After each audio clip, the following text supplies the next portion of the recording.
কেমনে হিসাব দিবেন? আপনি কি মরবেন না? আপনাকে কি কবরে যাইতে হবে না?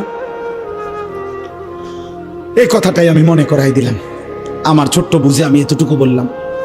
আল্লাহ তাআলা বলছে, বান্দা এবার যদি মনে করে থাকো তোমার গুনার পরিমাণ বেশি, তাইলে তুমি অন্য কোথাও গিয়ে লাভ নাই। আমি আল্লাহ তোমাকে আশ্বস্ত করতে চাই, গুনাহ যদি তোমার আসমান পরিমাণ হয়, গুনাহ যদি তোমার সমুদ্রের ফেনা পরিমাণ হয়, অন্যদিকে যাইও না।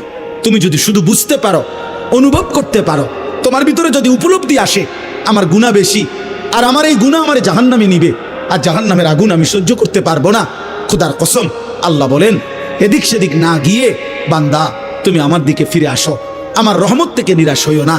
আমি ওয়াদা করলাম, আমি আল্লাহ এক সাগর নয়, আমি হাজার সাগর, এক পৃথিবী নয়, আমি আসমান ছোঁয়া গুনাহ একবারে একসাথে মাফ করে দেব।